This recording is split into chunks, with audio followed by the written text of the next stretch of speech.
तो P Q और P R क्या हो गया, दो टेंजेंट हो गया बाबू। अब बताओ, हम जानते हैं इन ट्रायंगल किसमें बाबू, ओ पी क्यू में। ओ पी क्यू में सॉल्यूशन में देखो बाबू, in triangle O P Q में क्या हो जाएगा बाबू, ध्यान दो। ओ पी क्यू में ओ क्यू किसके पर, O Q perpendicular Q P है ना। ओ क्यू क्या है, परपेंडिकुलर क्यू पी है। ओ क्यू जो है क्यू पी ऊपर क्या है, परपेंडिकुलर हो गया बाबू, 90 डिग्री हो गया। अगर 90 डिग्री हो गया बाबू तो एंगल पी क्यू क्या हो गया, 90 degree. Angle P Q P 90 degree हो गया, एंगल पी क्यू ओ क्या हो गया बाबू, 90 डिग्री। और क्यू पी आर कितना है बाबू, क्यू पी आर क्या है, 120 डिग्री। और हमें क्या निकालना होगा, Q P O, Q P O निकालना होगा। और क्यू पी ओ ना, तो क्यू पी ओ क्या हो जाएगा बाबू, एंगल क्यू पी ओ क्या हो जाएगा, half angle Q P R. तो क्यू पी ओ क्या हो जाएगा, 1 इंटू 120 डिग्री इक्वल टू क्या हो जाएगा, क्यू पी ओ 60 डिग्री हो जाएगा। क्यू पी ए क्या हो गया, ए एंगल क्या हो गया, 60 डिग्री आ गया बाबू।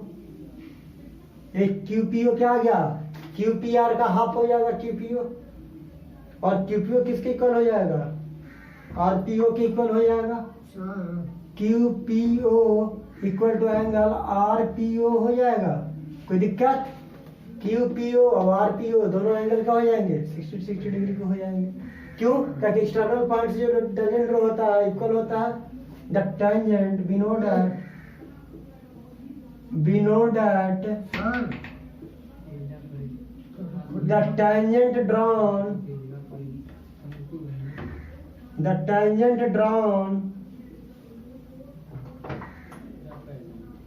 from an external point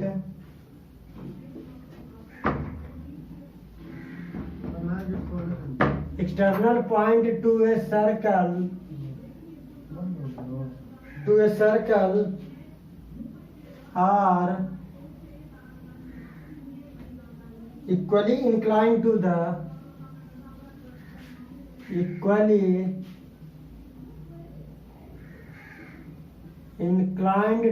line segment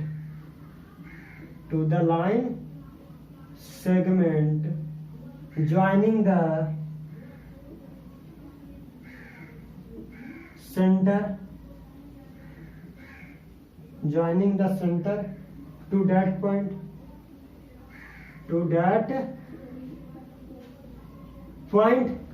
तो देखो बाबू इक्वल होता है, तो ये दोनों एंगल क्या हो गया, इक्वल हो गया। तब बताओ बाबू, in triangle Q P O में, सॉरी ओ पी क्यू में, in triangle O P Q में cos angle Q P O cos theta क्या होता है। अब बताओ बाबू, क्यू पी ओ में कॉस थीटा क्या हो जाएगा, बेस बाई हाइपोटेनस होता है ना। तो बेस तो ये 90 डिग्री है बाबू, तो ओपी क्या होगा, हाइपोटेनस हो जाएगा। और बेस किसको मान लेंगे, पी क्यू को मान लेंगे। तो पी क्यू अपॉन क्या आ जाएगा, ओपी आ जाएगा। और हमें क्या प्रूव करके लाना था, पी क्यू और पी ओ का ना। अब कॉस क्यू पी ओ का वैल्यू क्या लाना है, 60 डिग्री। तो कॉस 60 डिग्री क्या आ गया, पी क्यू अपॉन ओपी आ गया। कॉस 60 का वैल्यू क्या होता है, 1/2 होता है। तो पी क्यू अपॉन ओपी आ गया, ओपी इक्वल टू क्या आ गया, 2 पी क्यू आ गया। कोई दिक्कत, यही प्रूव करके लाना था ना, या P O equal to 2 P Q बाबू। चलिए बाबू नेक्स्ट क्वेश्चन देखिए, कहता कि in the given figure A B C D is a quadrilateral. कहता है कि फिगर गिवन है जिसमें ए बी सी डी क्या है, A B C D quadrilateral है, such that angle D 90 degree. Angle D क्या गिवन है बाबू, 90 डिग्री गिवन है। तो एंगल डी 90 डिग्री है ना, ध्यान दीजिए, ए एंगल क्या है, 90 डिग्री बाबू। कहता है कि एक सर्कल विथ सेंटर ओ, एक सर्कल ओ है जिसका सेंटर ओ है एंड रेडियस आर। और रेडियस क्या है बाबू, आर है। रेडियस क्या है, आर है। टचिंग द साइड, सर्कल जो है क्वाड्रेटरल का जो साइड है A B B C C D और डी ए को क्या कर रहा है बाबू, टच कर रहा है। कहाँ पे, P, Q, R and S point पर रेस्पेक्टिवली। BC दिया हुआ है कितना बाबू? 40 सेंटीमीटर। BC कितना है? 40 सेंटीमीटर गिवन है। BP कितना गिवन है बाबू? 28 सेंटीमीटर गिवन है। और CD कितना गिवन है बाबू? 25 सेंटीमीटर। ये कितना गिवन है? 25 सेंटीमीटर। क्या गिवन है? 20। तो हमें क्या रेडियस फाइंड आउट करना है? क्या फाइंड आउट करना है बाबू? रेडियस फाइंड आउट करना है। तो पहले गिवन में क्या है बाबू? Angle D equal to 90 degree और BC equal to 40 centimetre, BP equal to 28 centimetre, CD equal to 25 centimetre. कोई दिक्कत नहीं। अब बताइए बाबू, OR perpendicular DC and OS perpendicular AD। OS AD पर परपेंडिकुलर है, OR DC पर परपेंडिकुलर है। तो angle ORD equal to angle OSD equal to क्या हो जाएगा? 90 degree.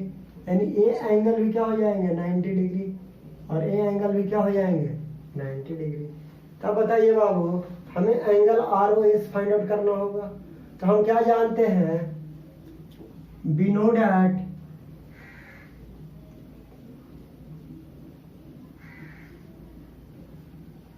angle between the tangent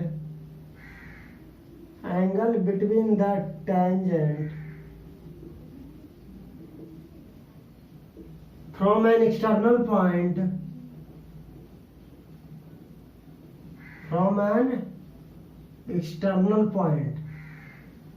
कहता है कि टेंजेंट के बीच का एंगल। तो दो टेंजेंट के बीच का एंगल क्या हो गया? D हो गया। From an external point A हो गया, चाहे D हो गया, A हो गया, B हो गया। तो क्या होता है? External point is supplementary. ये क्या देता है? सप्लीमेंट्री एंगल देता है। सप्लीमेंट्री कहने का मतलब बाबू 180 degree to the angle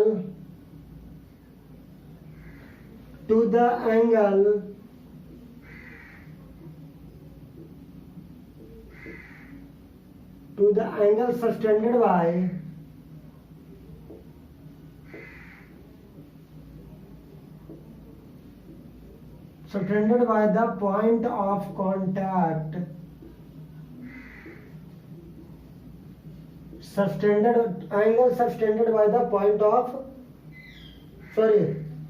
angle subtended by the line segment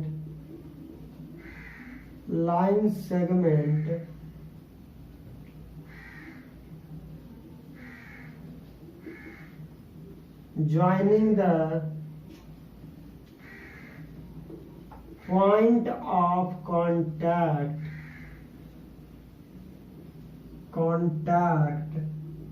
to the center, point of contact to the center।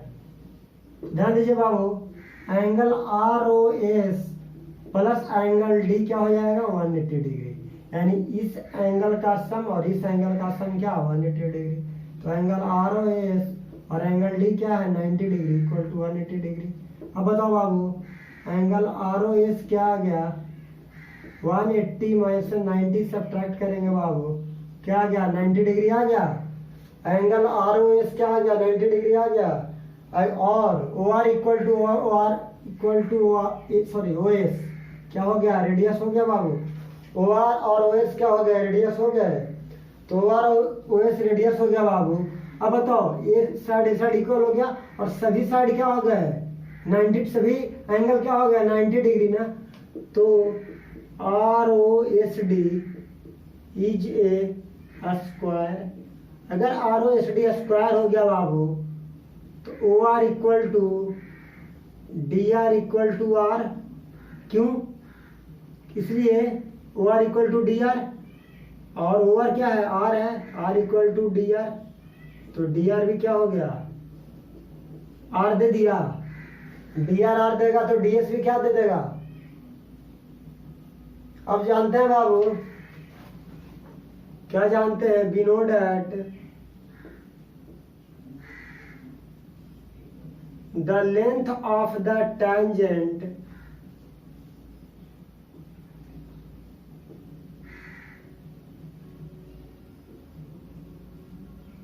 drawn from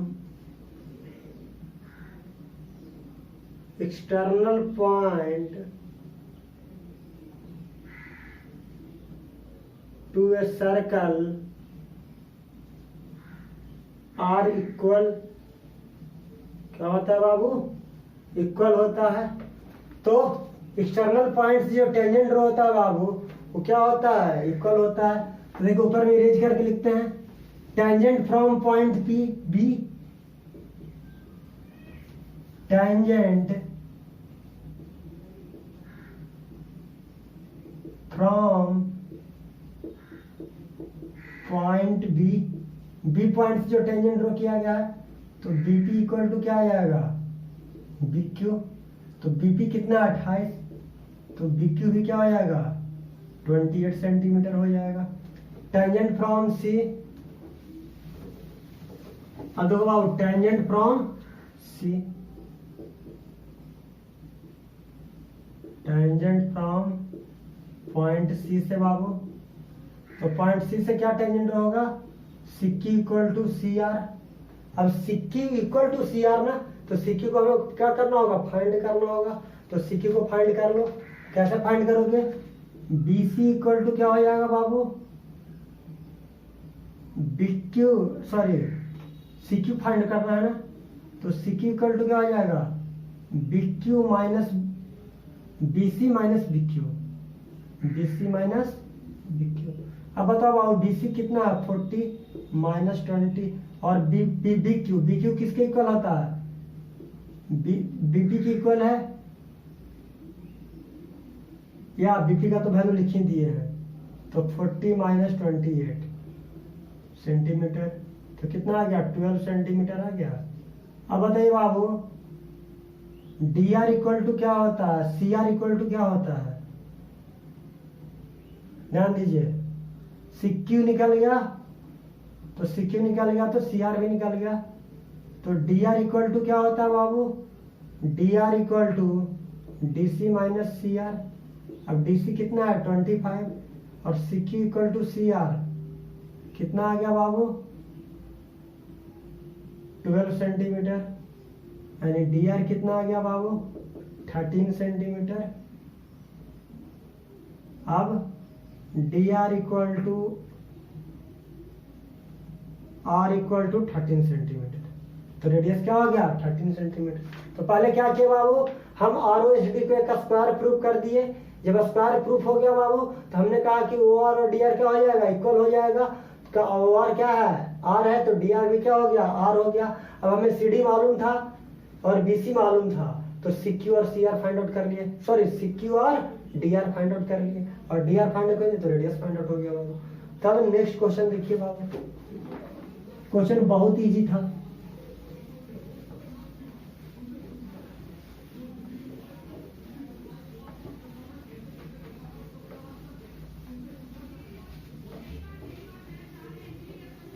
चलिए नेक्स्ट क्वेश्चन देखिए, और मे बी ये लास्ट, ये आपका लास्ट क्वेश्चन है बाबू।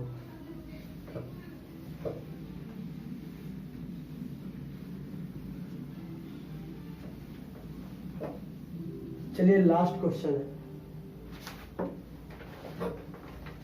क्वेश्चन क्या है बाबू, from a point P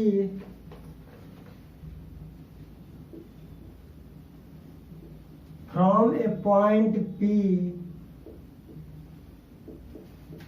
from a point P, two tangent PA and PB are drawn.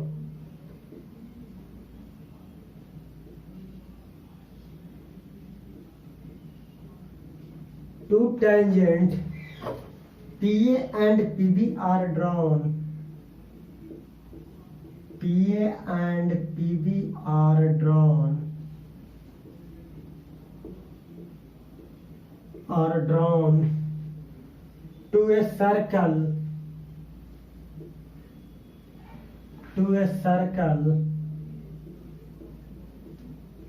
C centre और सेंटर हो रेडियस आर। सर्कल सी है जिसका सेंटर हुआ है रेडियस आर है। If OP equal to 2r, OP क्या दिया गया वो 2r, सो दैट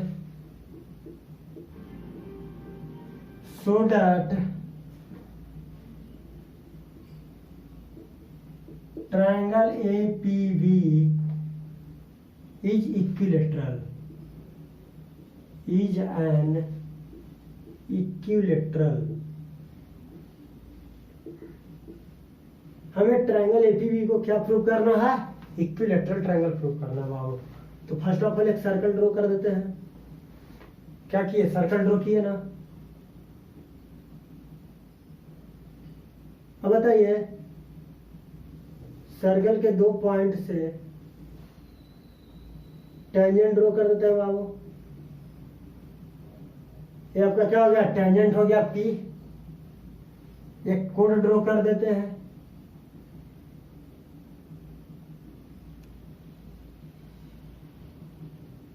एक कोड ड्रॉ करते हैं, सेंटर वो हो गया बाबू।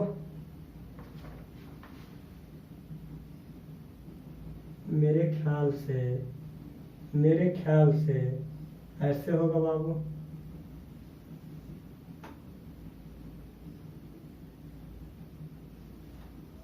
ऐसे होगा थोड़ा सा हल्का।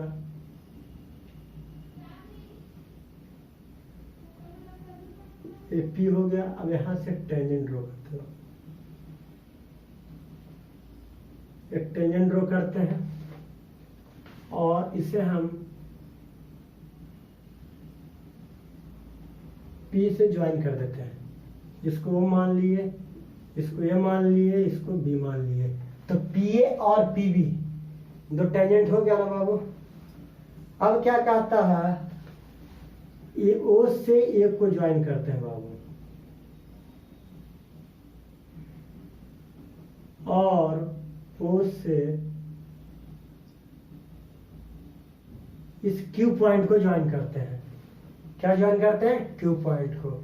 और हमें क्या प्रूव करना है, ए पी बी को इक्विलेटरल ट्रायंगल ड्रॉ करना है। तो देखो बाबू, O P meet the circle at Q. देखो क्या है, let O P meet the circle. O P जो है सर्कल के पे meet the circle at Q. कहा मीट करता है बाबू, ओपी क्या करता है, सर्कल को क्यू पॉइंट पर आके मीट करता है। अब क्या करेंगे, ज्वाइन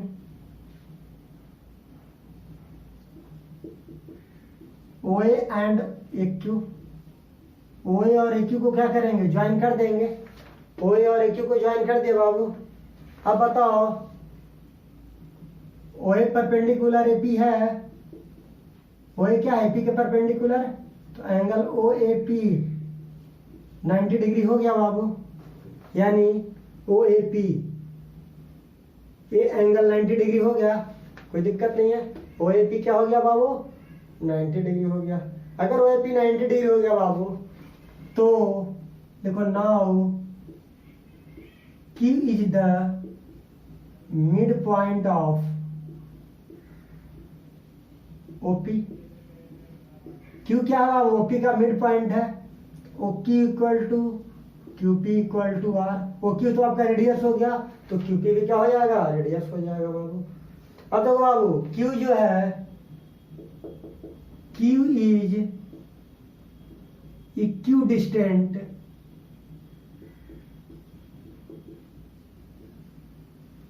फ्रॉम OAP। Q जो है OAP से क्या है, इक्वल डिस्टेंस पर है। OAP से क्या है, Q इक्वल डिस्टेंस पर है। QA equal to OA equal to OQ। OA equal to OQ equal to QA equal to क्या हो जाएगा, R हो जाएगा। तब बताओ बाबू, ट्राइंगल AOQ इज इक्विलेटरल। अगर AOQ क्या हो गया, इक्विलेटरल ट्राइंगल हो गया ना। अगर AOQ इक्विलेटरल ट्राइंगल हो गया बाबू, तो एंगल AOQ क्या हो गया, 90 डिग्री, सॉरी 60 डिग्री। अगर AOQ आ गया बाबू, तो हम कह सकते हैं एंगल AOP क्या हो जाएगा, 60 डिग्री। एंगल AOP भी कह सकते हैं। अब बताओ बाबू, अब इन ट्राइंगल OAP में, इन ट्राइंगल AOP में angle OAP angle OPA equal to 180 degree. अब बताओ OAP तो 90 डिग्री गिवन है, AOP 60 डिग्री गिवन है, OPA नहीं फाइंड आउट किए हैं, कर रहे हैं 180 डिग्री। अब बताइए बाबू, एंगल OPA इक्वल टू, देखिए बाबू इन ट्राइंगल AOP में बाबू एंगल AOP और प्लस में एंगल क्या आ गया, OPA। तो ट्राइंगल का ध्यान दीजिए, ट्राइंगल हुआ ना बाबू, A हो गया, एक P हो गया। तो देखिए इस एंगल और इस एंगल और इस एंगल, तीनों एंगल का सम क्या देता है, 180 देता है। आप इसे 90 डिग्री प्रूव किए थे, ये 90 डिग्री आया था। एंगल AOP को आपने क्या माना था, प्रूव करके लाया था, 60 डिग्री लाया था। तो बताइए तीन एंगल का सम 180 डिग्री, तो एंगल OPA 90 प्लस 60 क्या हो गया, 150 हुआ बाबू। 90 प्लस 60 150, और 180 में से 150 गया तो क्या आ गया, 30 डिग्री। तो हम क्या एंगल OPA को क्या फाइंड आउट कर लिए, OPA कहिए या APO कहिए, तो क्या आ गया 30 डिग्री बाबू। अब आपको बताया थे कि अगर आप सर्कल से दो टैंजेंट ड्रॉ करते हैं एक्सटर्नल पॉइंट से, तो सर्कल से दो टैंजेंट ड्रॉ हुआ PA और PB, कहां से, एक्सटर्नल पॉइंट P से। तो देखिए सर्कल के सेंटर से जो आपका लाइन सेगमेंट ड्रॉ होता है, वो क्या करता है, एंगल को इक्वली डिवाइड करता है। क्या करता है, इक्वली डिवाइड करता है। और सर्कल के ध्यान दीजिए एंगल APB और एंगल APB जो होगा, होल एंगल जो होगा, ये जो होल एंगल होगा APB एक्सटर्नल पॉइंट से जो एंगल ड्रॉ किया गया है टेंजेंट के द्वारा, वो क्या होता है, डबल होता है। एंगल APB क्या होता है, एंगल APO का क्या हो जाता है, डबल एंगल होता है। तो बताइए 2 एंगल OPA लिखे और OPA क्या फाइंड आउट करके लाए थे, 30 डिग्री। तो एंगल APB क्या आ गया, 60 डिग्री आ गया बाबू। तो एंगल APB भी 60 डिग्री आ गया। अब बताइए PA और PB दोनों क्या है, इक्वल हैं। दो टेंजेंट क्या होते हैं, इक्वल होते हैं एक्सटर्नल पॉइंट से। तो जब दो टेंजेंट इक्वल आ गया बाबू, तो अब ध्यान दीजिए, आप AOP को इस एंगल को आप 60 डिग्री फाइंड आउट किए थे। तो और ये एंगल अगर 60 डिग्री हो गया बाबू, तो ध्यान दीजिए आप APB अगर क्या आ गया 60 डिग्री, तो B एंगल और A एंगल भी क्या हो जाएंगे, 60 डिग्री हो जाएंगे। तो एंगल PAB और PBA दोनों क्या हो जाएंगे, 60 डिग्री। और तीनों एंगल क्या आ गया बाबू, ये भी 60 डिग्री आ गया, ये एंगल भी PAB भी क्या आ गया, 60 डिग्री आ गया, और APB भी क्या आ गया, 60 डिग्री। तो ट्राइंगल का अगर तीनों एंगल क्या आता है, 60 डिग्री हो जाता है, तो उस केस में ट्राइंगल क्या बन जाते हैं, इक्विलैटरल ट्राइंगल। तो देखिए आपका APB क्या बन गया बाबू, इक्विलैटरल ट्राइंगल। और आपको APB क्या प्रूव करना था, इक्विलैटरल ट्राइंगल। तो APB क्या हो गया, इक्विलैटरल